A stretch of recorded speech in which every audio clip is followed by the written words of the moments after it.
How's it going, everyone? It's David here, and welcome back to another episode of Hemlock Hills, a traditional amusement park that I am building here in Planet Coaster 2.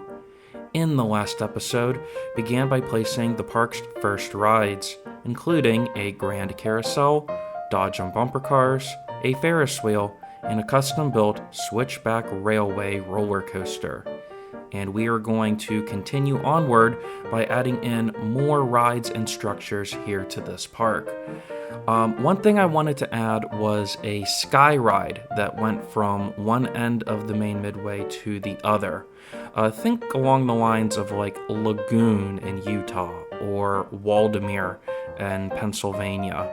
Now, unfortunately, they don't have a traditional ski lift or chair lift. They have what's more or less these enclosed gondolas that you would find at like big resorts like ski resorts and even Walt Disney World. So these will just have to do for now.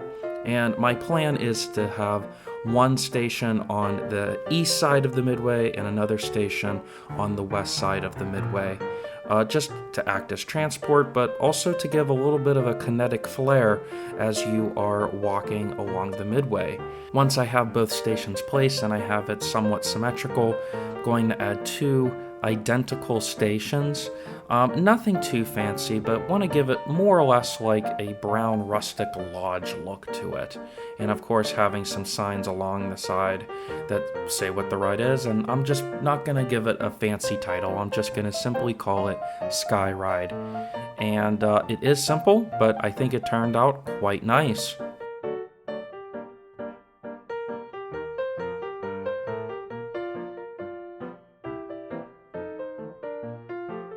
Okay, it's now time to add in more flat rides.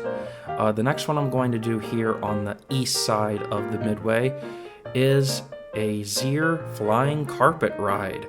Now, these rides were first introduced around the 1980s, so far this is the quote-unquote newest type of ride inside of this park. And while I do want this park to be on the old school side, I do want to have somewhat modern rides, but I mean, the 1980s are already 40 years ago.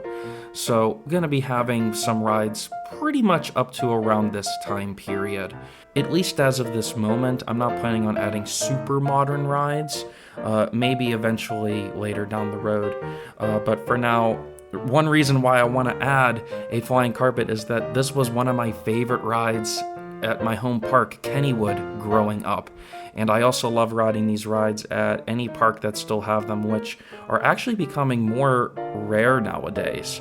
So whenever I do find one on my travels, I definitely make sure to ride them. They are a ton of fun.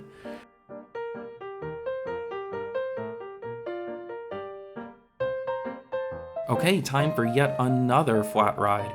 And now I'm going to be adding a Chance Zipper.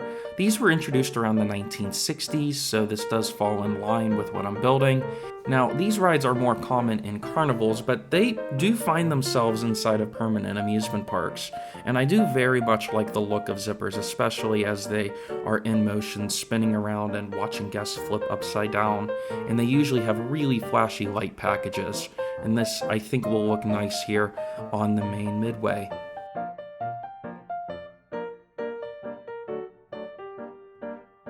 To give the park a little bit more of a timeless feel, I decided to add some picket fences along the perimeter of the rides. A direct comparison that I had when growing up is Idlewild over in Pennsylvania.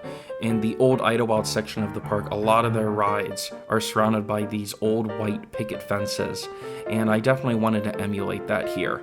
Alright, without wasting any time, it's time to build yet another ride. And here on this narrow strip on the perimeter of the park grounds, I decided at first to add an antique car ride, but then it was time to go an extra mile, and using the side friction coaster as using wooden barriers, it is more or less in the style of an old Traver auto ride. Now, a direct comparison would be the auto race located at Kennywood, and when that one first opened, it had these old Tin Lizzy style cars, And I'm just going to be having an out and back layout going through the trees. I'm going to be adding some bushes and gardens along it to give it a very nice aesthetic.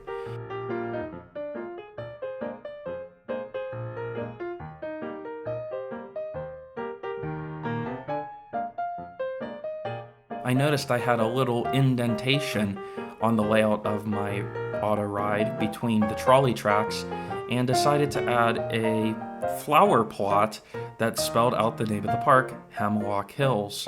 I think this will be a nice sight to see for riders on the trolley, and those walking on the sidewalk outside the park can see that, yep, this is indeed an amusement park. And later I'm going to be adding the year on whenever this park does take place right here in this little opening right here. It's simple, but I do very much like it. This is very reminiscent of floral calendars that can still be found in some parks across the world. Now, I'm not only building rides in this episode. I see right here is a little opening here at the corner, and I wanted to build a little ice cream stand. And this is going to have very much like an Art Deco look to it, and a direct comparison I have is a combination of the Big Dipper and the Lucky stand over at Kennywood. I think this is going to look quite nice with some neon-esque lights, some of these big oversized bulbs, bright colors, and will be right here on the corner where the main traffic is, where guests can come and go and have an ice cream cone or two. Now, at the far end of this midway, I'm going to be adding, once again, another ride. This time it will be a classic wave swinger. And I'm going to be adding the picket fences around here as well, just to keep that consistent. And I think this will be a very good focal point as you are walking down this pathway. And this is a really nice ride to have here in the back corner here of this main pathway.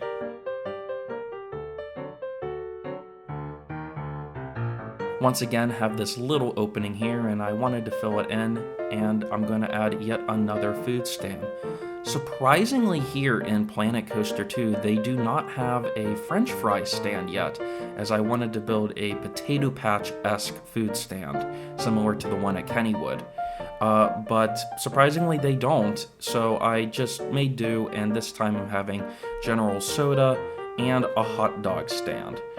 And next to it and across from it, going to have a general seating area with some round picnic benches and some umbrellas that guests can sit under to beat the heat on those hot summer days. And the last thing I'm going to build is a small bathroom and facility center.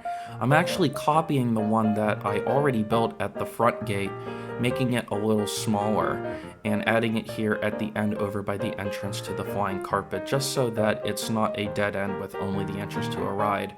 I noticed I needed more bathrooms, and having one here at this side of the park is good. And as I mentioned in my first episode, I wanted to add a slight bit of realism in having working utilities throughout the park, and I realized that I don't have enough power over on the east side of the park. So adding a power generator as well as a staff building over here is going to help the park function a little bit easier now. And that's going to do it here for this episode of Hemlock Hills. Please let me know down in the comments what else you wish to see here in this park that I'm building. If you enjoyed this video, make sure you like it and subscribe for more gaming and amusement park content. And with that being said, thank you all for riding, and I'll see you next time.